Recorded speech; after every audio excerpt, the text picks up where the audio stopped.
This is some very deep subject matter that we're going to get through today. But I just hopefully want to spark your interest in looking at Stackstorm as an automation tool. So we're going to walk through just the basics of Stackstorm, what it is, why we would want to use it as opposed to other things. Like normally, if you hear people talk about automation, they'll talk about a RESTful API. So they'll always make sure they say, well, yes, my product has a RESTful API. Well, that's just great. But what else can you do with it, right? And then they'll have to quickly mention that they know the words Ansible and Salt, Chef, and Puppet, just to prove that they're knowledgeable in all things automation. So a lot of people talk about this, but I actually like to do this. Right here is the first thing we see is this model of what Stackstorm kind of looks like functionally. There are a bunch of moving parts to Stackstorm. So there's these things called sensors that we can listen to the world with and look at things like event queues and alarm queues. And then if we see something that we're looking for with our sensor, the sensor will kick off what's called a trigger, and it will load the trigger with that information that we were looking for. Then that trigger will fire off this thing called a rule. And the only thing the rule does, it points to what actions need to be taken when the sensor detects something. So it's a constant cycle. It's always looking, always listening. And then once it finds something, it sends off the trigger that fires off an action. Now, an action can just simply be, hey, go and turn up a VM or send a message or whatever that action is. But an action can also be what's called a workflow. And a workflow is a whole bunch of actions. And a workflow can actually call other workflows. So you can get very detailed in the responses that you take in the event of a sensor trigger. Okay, so it's just like a complete cycle here. So we're going to kind of move through this and get going. So we talked about sensors, talked about triggers and rules, actions and workflows. But in the end of the day, the action is the thing that is does all the heavy lifting for Stackstorm. And we'll talk more about those in depth as we go through this. Now, I wanted to do this so we didn't have to have any external systems running like HPE OneView or something like that. So we're just going to simply use a resource out on the internet for this talk today. All right, I'm going to move down through here. And we want to just make sure that what we're doing here is we're actually on a server that has Stackstorm installed. So we're going to go ahead and just simply with the very first thing, we're going to check the version. And if we just follow along with the little play button at the top, we can see that our version came through. So everything you do will be done by the starting with just the ST2 command. That tells everybody that, hey, this is a Stackstorm command we're going to go ahead and issue. So if we need help, we can simply get help with Stackstorm by putting in the -H, and we will see what we get there. So there's a bunch of help there. So okay, so you can see that we actually did the -H, and we can see there's a whole bunch of help here. So I just wanted to point that out. So in case you get lost in this, there's all kinds of help built into this, and this is a very stable platform. Stackstorm's been around for a long time.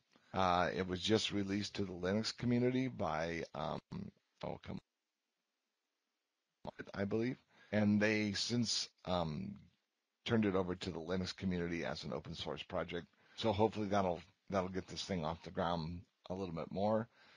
I find that if you're trying to do automation, in my mind, the word automation means no human.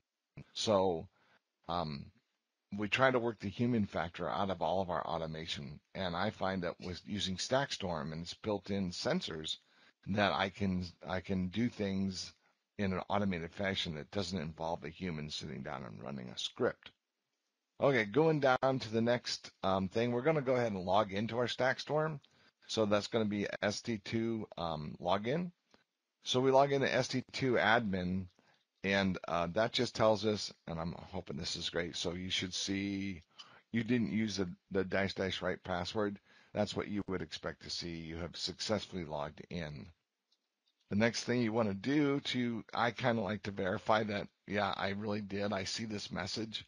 But if I just do the next command down, the ST2 action list, you will see that there are a whole lot of action.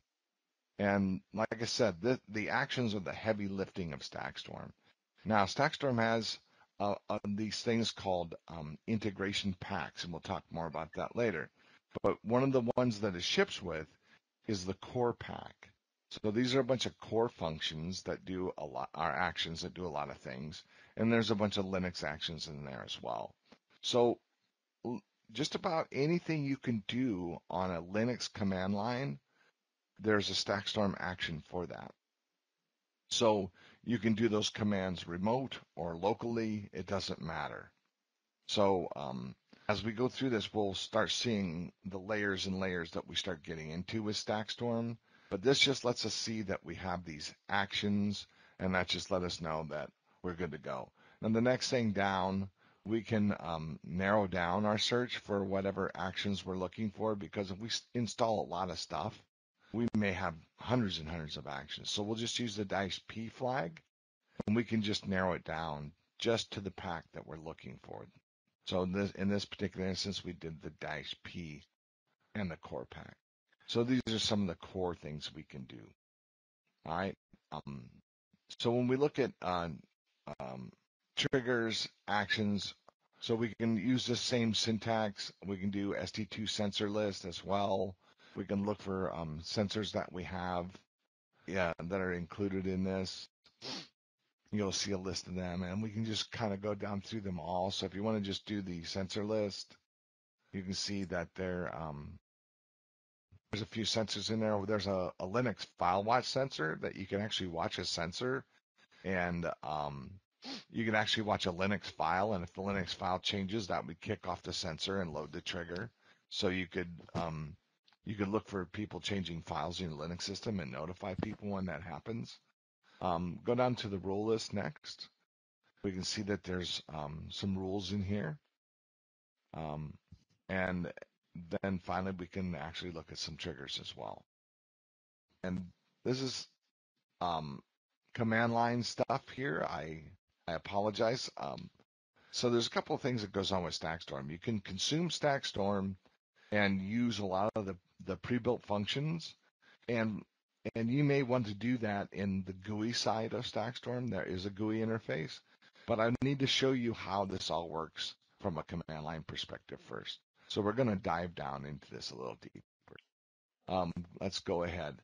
So let's say these commands here, the stuff that we see in the core pack, we can run that locally or remotely. So you could run it on the host you're on or any number of hosts in your network. And so we can do that simply by running the core local. Like here's a command that we're going to go ahead and run the date with the R. And what you see happen here is Stackstorm went out and did something. We told Stackstorm to go do something. Well, when Stackstorm does something, that's like an event in Stackstorm, and it puts a ID on it so we can track that event.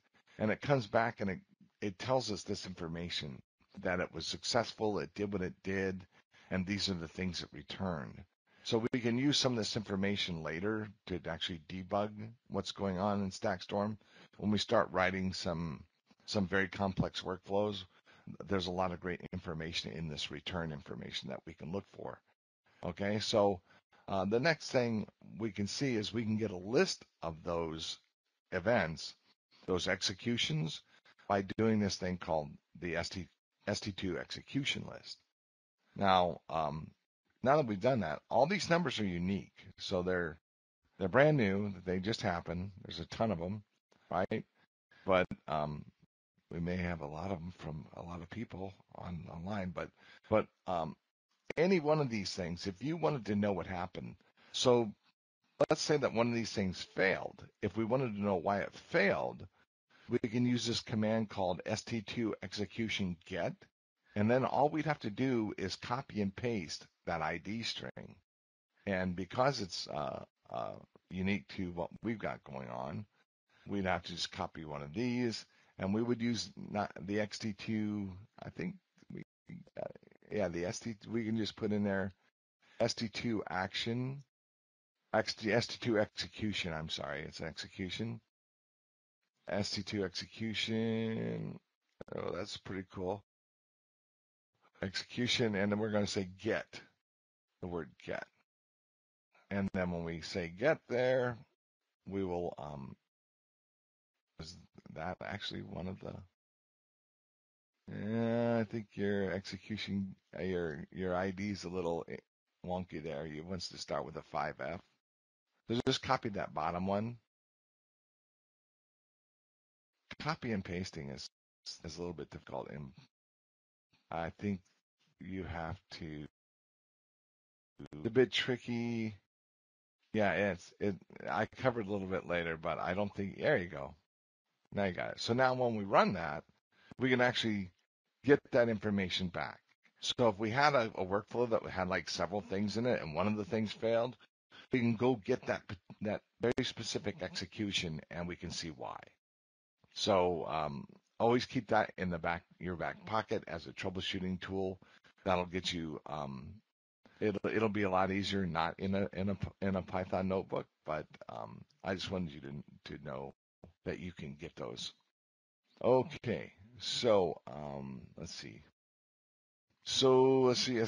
When we run these things mainly from the command line, we need to include the pack where these things live. So when we're running actions, actions have a name and they have a pack that they belong to. So we've been playing around with the core pack, but there's many other packs. And when we go and look at other packs, we can see what's going on.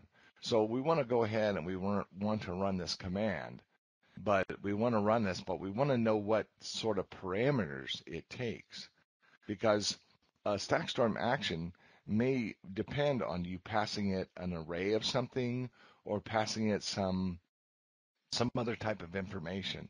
So to find that information, we actually use the get command. So we use action get, and when we do, we see that, hey, this thing's going to take a message. Okay, that's one of the first parameters is message, and it's required. So it won't run without a message. And then we have this command, which is default echo message.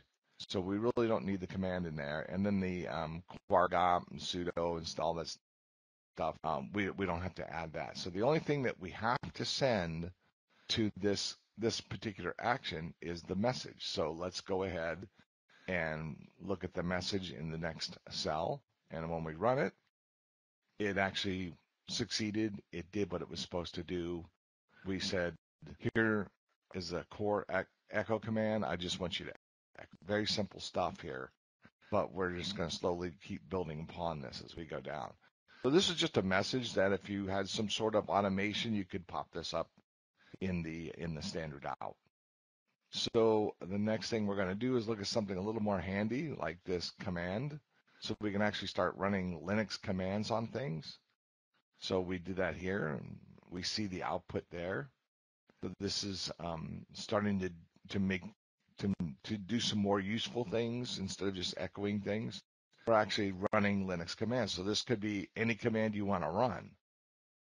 Another thing we could do is this. We can actually go out and do grab a hook off of a web page. So this is just showing more of the core functions inside Stackstorm. But this all can be used with deploying and automating servers, but you say, oh wait, Ansible can do that really well. Well, that's great that Ansible can do that. The other good news is that Stackstorm has an Ansible integration pack. So if you have a bunch of Ansible scripts that are out there that are what do they call them, Ansible again? um, playbooks, right? So if you're out there running a bunch of Ansible stuff, and you have all your automation already built in Ansible, you can get the Ansible pack, plug it in a Stackstorm, and now you have the sensors added onto that to where you could sense something. So we get up to these custom actions here, and I have included in here this action to let us start using this resource. Um, out on the internet, and we'll start pulling down some of this stuff. But let's go ahead and start looking at that. So let's run some custom actions. So the first thing we want to do, we want to make sure we have our pack installed. It's called TechTalk, and this is a pack that I just created for this talk, and it will give us some actions that we can use. So we can see that when we did our action list, we have TechTalk there. And if we wanted to really narrow it down, we could just simply say the -P flag, right? So what does this do? It's simply the NASA. It's the picture of the day for NASA is a website that they run that lets you go out and pull the URL information for the picture of the day. So with ST2 Action, we're actually going to get this and see if there's any parameters it takes. So we're going to explore this a little bit with the action get command. And we can see there's an API key, but its default is demo key, so we don't need to add that. We have this HD, which is a high definition thing. It's set to default false, but the date is something that we absolutely need to pass to this action. So in order to successfully run this action from the Stackstorm command line, we would have to go ahead and give it a date. But let's go ahead and check out real quick here what actions are really made up, how we make an action, right? So if we go down and take a look at it, let's take a look at it, that file right there. So here is a list of our actions, right? We're looking at our actions directory, and we see we have this NASA apod.yaml and a NASA apod.py. So there's two files here that make up an action, and you can think of the NASA apod.yaml as a file that introduces the Python file. So it just basically tells Stackstorm, hey, here's a Python file, and here's some of the things it needs, and it just defines that file. So when we take a look at it, we can say it's just a YAML file, and that's like yet another markup language. So we've got a description in here, and the runner type is Python. So it's a Python script. We know we're going to go do that, but there are like 13 different runner types. We could have shell scripts. Um, what was the PowerShell scripts? Yeah, we can have all kinds of stuff, right? So we just don't necessarily have to be Python. Now the really the really interesting part of this is we're just writing some readable YAML file here to make this happen.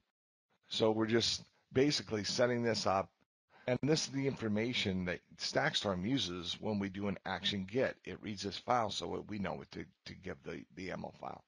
So next up, we have the actual Python file. And the good news here is that these Python files can be anything you have already. So if you've written some Python scripts or some shell scripts or whatever those are you've done, you can actually take them and recycle them into Stackstorm.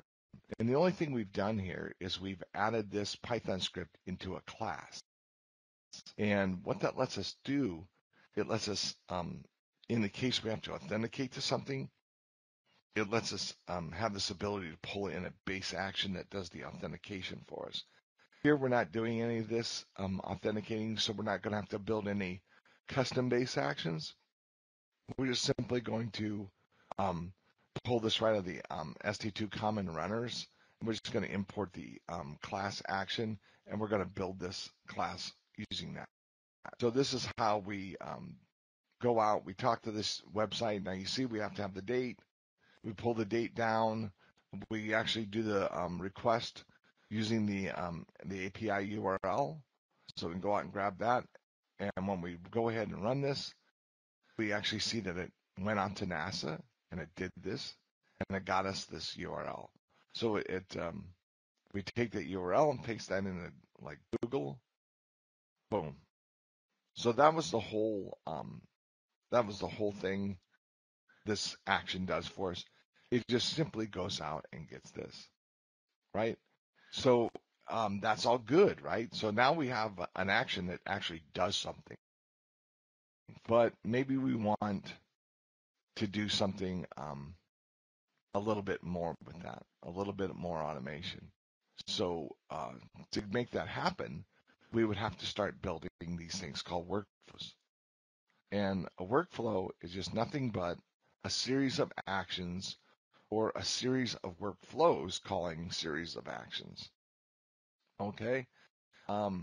If we take and go ahead and we're going to cut this workflow out. Now workflows are basically like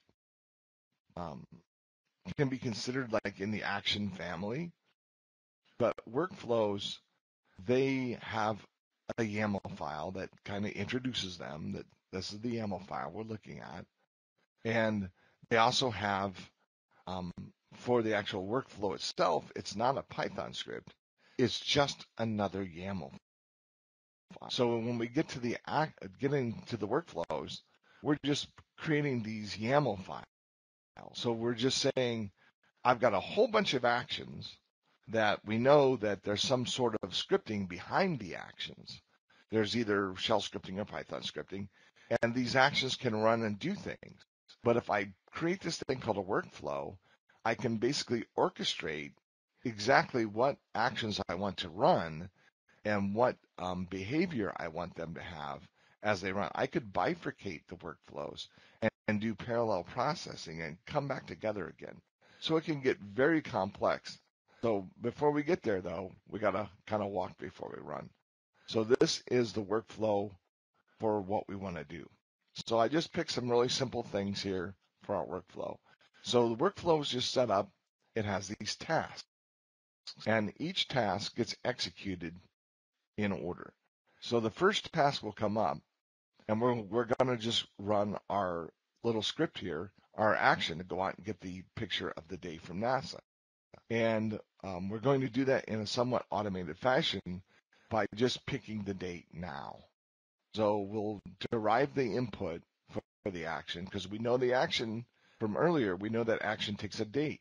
So we derive that date, we pass it off to the action, and then what we do is when that succeeds and it returns the information, we're going to push it into this thing called the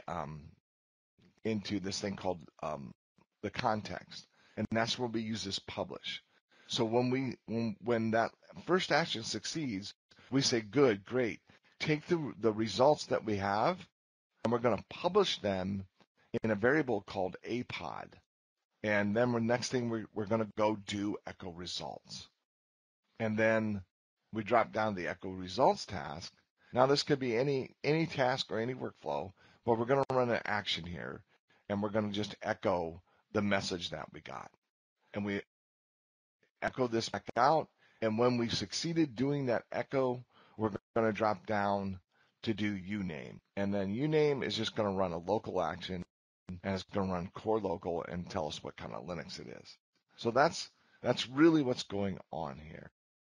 Okay, that's all that's going on here. We're going to run this here in a minute when we get there. So let's talk about this first. So what I'm trying to tell you is when I create this workflow and create this automation, I'm not writing all this Python code.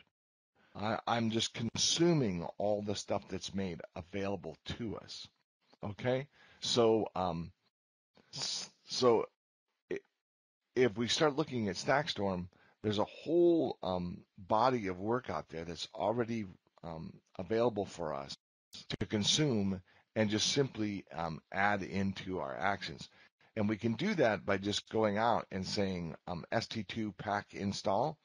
And all we need to know is what pack we need to add, right?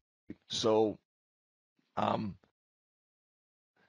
so I'm simply making this automation task much easier by consuming things that are already. So let's go ahead and run this workflow. Okay, so that's the next one up, the TechTalk. So now we see what really happened, right? So it said that it ran 3 tasks. They all succeeded, and then I don't think that's the right execution ID. I think we need to swap that out. But if we just grab that one right there, and I think we replace that one there, I think you'll be good to go. So you can tell that last thing was the uname. So we can see that that ran.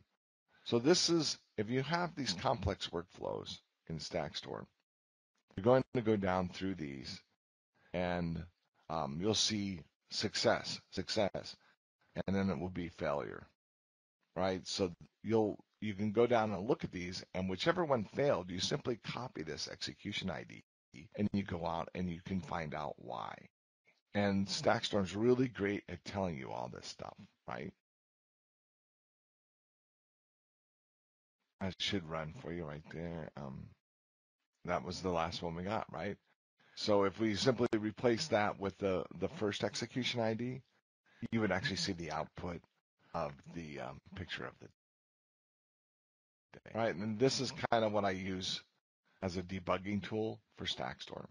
So when I'm going through this and working on all this, this is oh,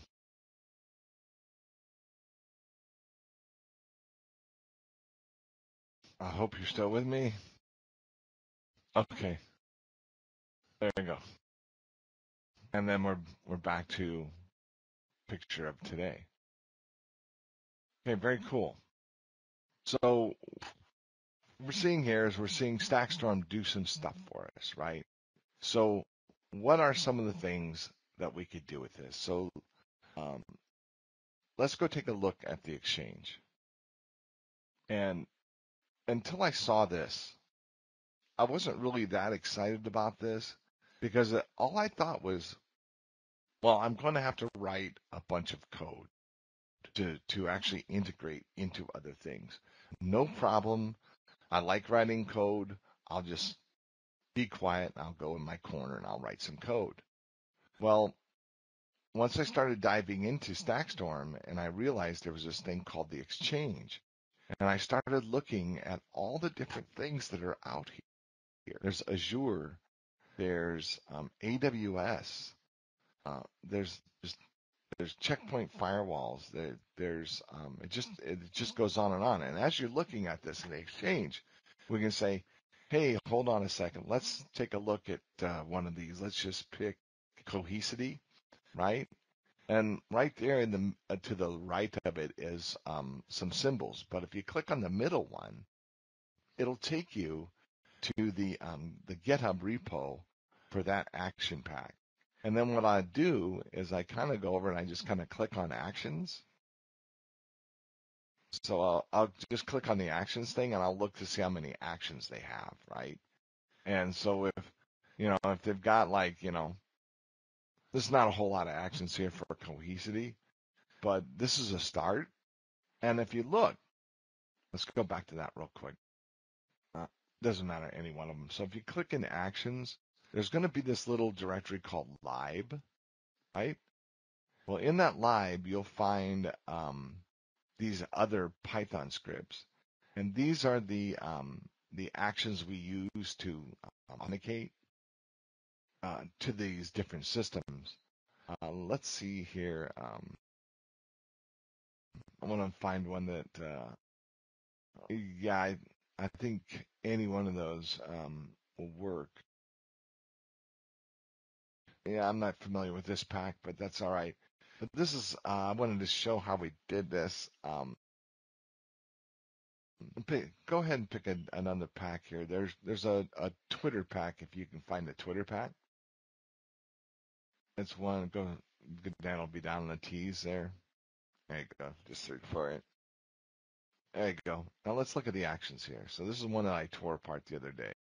If I look here, there's direct messages, follow, and so these are the different actions that I can use inside Twitter, and I can actually go out and start listening to Twitter as well because there's a Twitter censor, and because I have this Twitter pack, I can set this Twitter pack up and it will absolutely listen to or look at every single tweet that happens in Twitter, which is amazing. And then I started saying, well, wait a minute, if I could, if I can, if I can set up a sensor to react to something that I tweet, then what could I do with that, right? And this is, crazy talk here, but it's just what can I do with Stackstorm, right? How can I take advantage of this thing called the exchange? Well, a lot of these things out here have sensors built into them. So with the sensor in Twitter, I can watch these things, or maybe I'm watching vCenter, or maybe I'm watching AWS. But whatever it is I'm watching with these sensors, if something happens over there, I can go back to Stackstorm and say, go do something else from another pack. So you're not just limited in a workflow to take advantage of a single pack. You can use sensors from, say, Twitter to watch Twitter, and when something happens in the Twitter sphere, you can come back and go do something in Kubernetes land, right? Or maybe, something got added, like the one we used with Plexi a lot was when somebody added a new port group.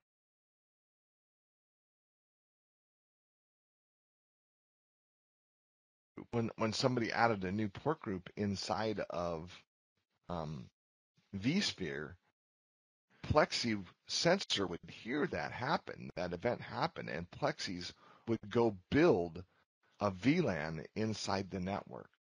So it was tied to what was going on inside vCenter. So the vCenter operator, as they changed vCenter, they were absolutely changing the network underneath of it without ever having to call the network guy to go ahead and create a VLAN on a switch.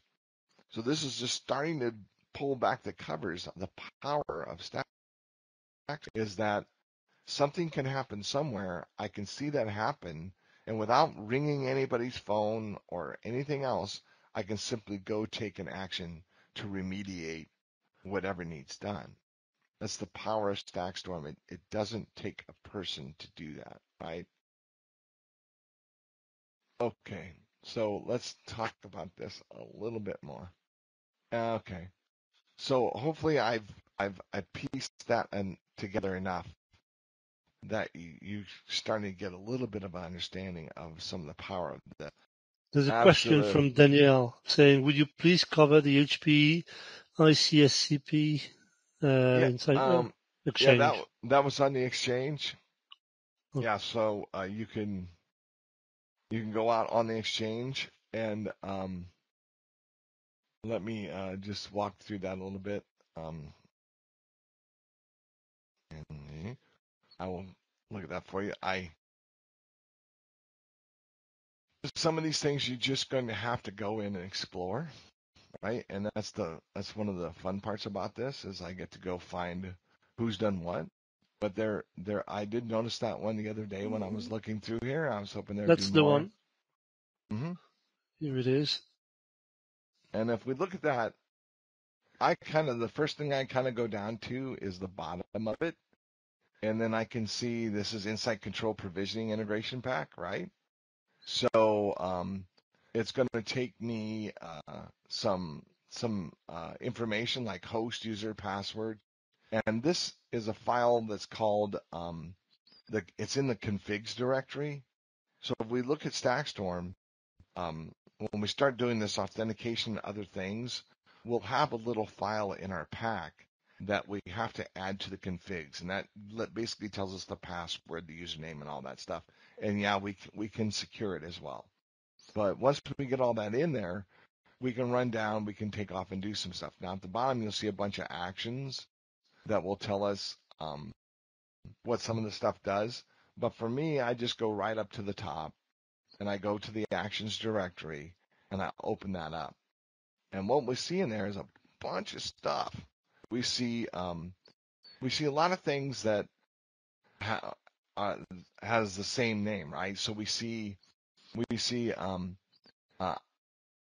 on the ISCP CA get pi, but we also see the ISC CA get YAML. And remember, when we have an action in Stackstorm, we have the Python file and we have the YAML file, or whatever the script is. In this case, it's a bunch of Python, right? But these are all the actions that are included with this pack. Now, this is a really nice pack because there's quite a bit here already written for you to take advantage of. But you can kind of tell just by looking at the names of the Py file or the actions what they do, right? And remember, we said that in Stackstorm, all we have to do is do an ST2 action get and the name of the action. Well, if we wanted to, we could just simply we could install this pack, right?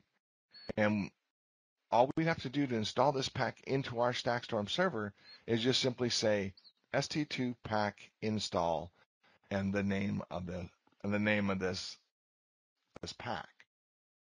And as Stackstorm would go off, grab this pack and would install it in our Stackstorm server. Now, once we do that, we do a ST2 action list -p in the name of this pack. We can see all the actions.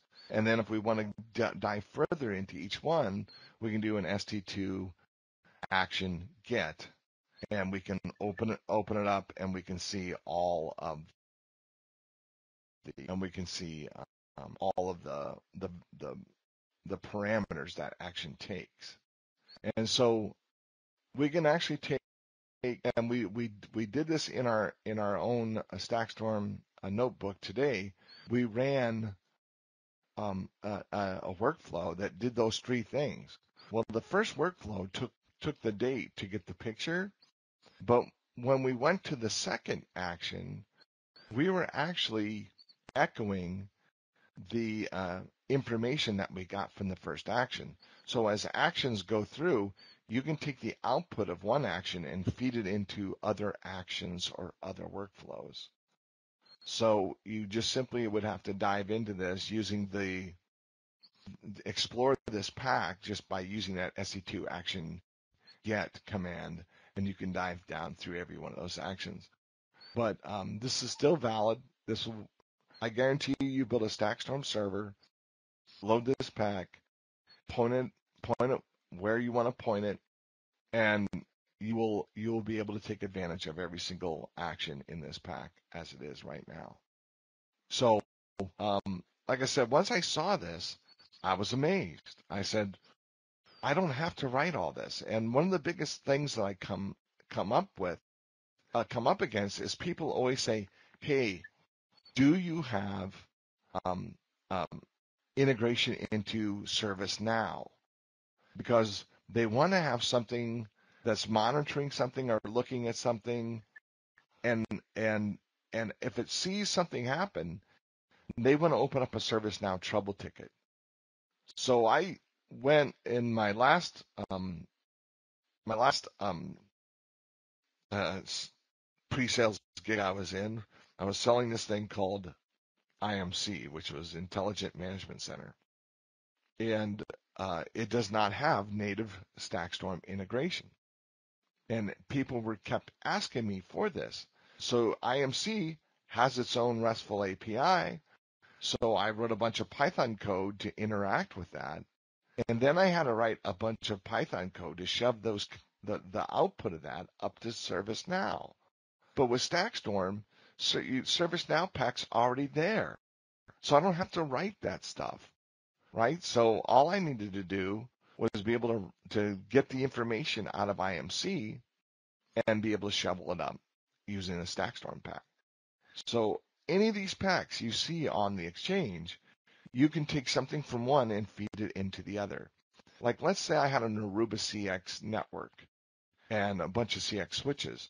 Now, is there a Stackstorm pack for Aruba CX? I didn't see one on the exchange, but yeah, there is. I wrote one, right? So now, because I wrote that Stackstorm integration pack for Aruba CX, Aruba switch owners can go out, build their own Stackstorm server, and go out and listen to other things using the Stackstorm exchange.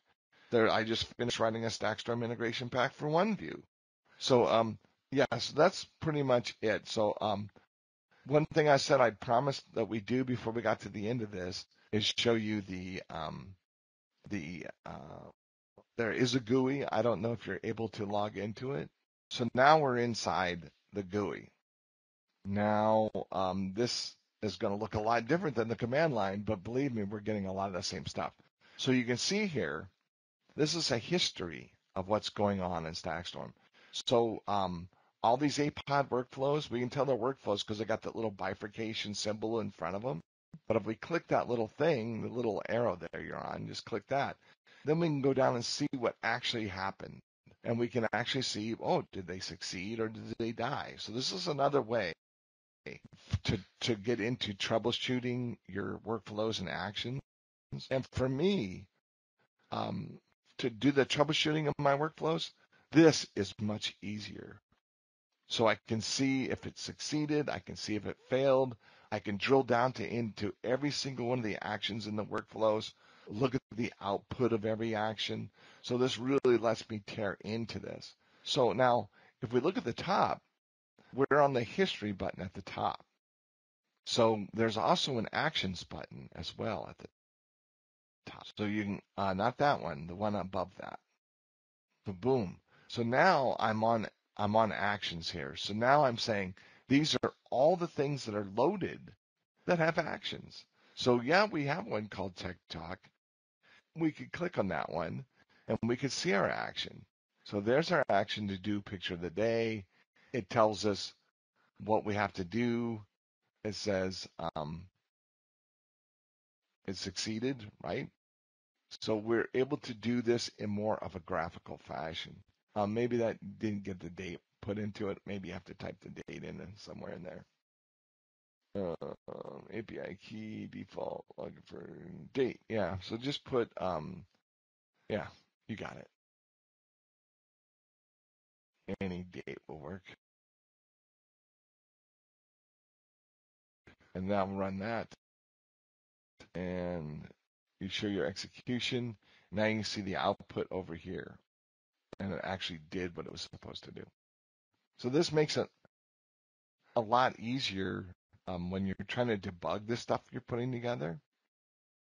But it's pretty difficult using the GUI to create the workflows.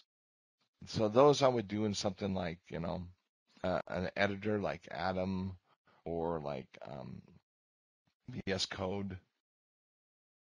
So you see here, we're just simply going down, looking at the actions. Now let's take a look at the rules, right? So there's a rules tab there, and so we can see we have some rules. There's not a whole lot of them by default. We made I have it in TechTalk, a publish timer. We can go ahead and look at that if you want. But here I'm just using the core ST2 interval timer.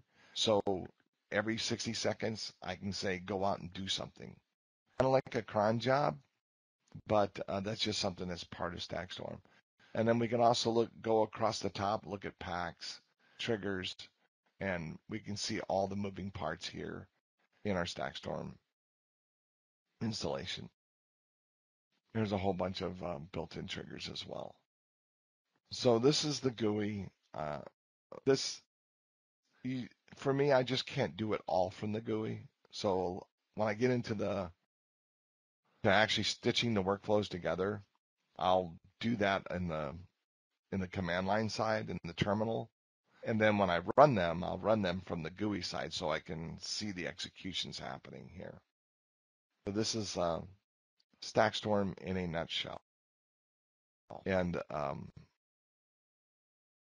I have a much more in-depth training session out on my GitHub that you can go out and take that'll walk you through something very similar to this, but it will get you moving into other things. So wrapping it all up. So this is my plot to take over the world, world domination. So I started with this little Plexi symbol up here, and I wrote the Stackstorm integration pack to Plexi, because one thing that Plexi does, it ran on Stackstorm, but it was built into the system. So if I wanted to tie it into the exchange, I had to write the Stackstorm integration pack for that. And that's out on HPE's external GitHub. Unfortunately, the switch part of Plexi went away. The controller still lives today. And that Stackstorm integration pack into the Plexi controller, which will now be managing Aruba CX switches, is still alive and well, and it works very well, and it's tied in to the rest of the world. So OneView, I wrote the action pack for OneView. So if you have stuff, now there's not a whole lot of actions in my pack, but you can take it and you can start building upon it. Same thing for ILO amplifier. I wrote an integration pack for that as well, and Aruba CX and Cumulo. So this is just the start. There was some question about the fact that within the Stackstorm exchange, one would not see the OneView or the ILO amplifier packs. So they're only available on your repo. Would you mind sharing the URL of your repo in the chat, please? Yeah, absolutely. Let me just grab that for you real quick, and we'll shoot it over there. In the meantime, any other questions for Rick? Also, maybe there's Rick already published a blog on our blog on hpedevtalk.io, which has all the details about this GitHub and more or less the same thing packaged into. I'll try to dig up the URL. Okay, and let me. That's worth reading. A second one is on his way. Yeah, absolutely. Part 2. Part 2 is on its way, believe me. Yes. Okay, let's see if I can. I am horribly challenged, but this is in my GitHub repositories. If you don't find it out there, just drop me an email. I'm trying to get all the stuff that I've done for OneView and ILO amplifier and all that. I'm trying to get that through the open source review board so we can get it posted to HPE's external GitHub instead of mine. You would like one for ILO itself. Okay, we'll see if we can make that happen. I just need access. So when I was over in the Plexi team, I had access to all kinds of things. I had OneView, I had ILO amplifier, I had everything I ever wanted, but I no longer have access to that lab. Okay. Well, in our environment, you would have access to an ILO 5 as well if you want. Very good. Maybe we can next to the Stack server. So maybe that's something we could help with you. Fred, you might want to remind people how to download the notebooks, because I see Bob is asking. Okay, so well, simply from the web UI, I mean from the notebook UI, you just simply click on the notebook and you just go on download. So depending on what you want to achieve, you may download the notebook with the result, with the outputs, okay? Or you can see if you want to do if you want to have a clean version of the notebook, you can right click and do a clear all output. It will actually reset all the outputs of the different commands that you have run. Okay, and there you can only go and download, okay, as I said. Or you can also, if you want to export as a PDF, you can export the notebook as a PDF, going like this. Okay. And these are the two simplest way to actually retrieve the notebook itself. Obviously, the notebooks that Rick has provided is working locally on our Jupyter Hub server. So if you were to use your own, I mean, it would work if you were to run this on your own Linux machine that has Stack. Otherwise, you would need to, I would say, explain or tell Jupyter where the Stack server is, the Stackstorm server is. Right. So if you go in my repos, you'll find a repo called Stackstorm Tutorial, and it will guide you through setting up Stackstorm on your own server. Yeah. And then you just have to install Jupyter on top of that. Yeah, it's fairly easy. I mean, we did it very quickly, so no big deal. So with that being said, I think I will thank you, Rick, for this great session. Thanks a lot, really. It was really interesting, and I think all the people learned a lot, and I think they're on their way to automate some more things around, I'm pretty sure. Is there a browser preference when using HPE Dev.io? Not one that I'm aware of. Didier, would you know them? Is there any limitation I when don't it think comes to... so. Okay, she Oh, says that Edge. Edge is not working. Okay, so for sure we'll probably be using Chrome or Firefox probably. Okay, so good to know. Thanks for the feedback. And so we'll be taking a summer break from now on, and we should be coming back in September. And Didier told me earlier on that there will be a session on AI 101. So for people who want to learn about artificial intelligence, we'll come back in September, early September, to deliver this session with one of our friends from the AI team in Grenoble. So with that being said, We maybe will you announce have it in the second part of August. in the Yammer and all our regular, Yes, I would Yammer. say, communication channels. Rick, any other final words? That's all I have. If you have fallen any traps or anything like that, please feel free to reach out. I will be more than happy to share what I know.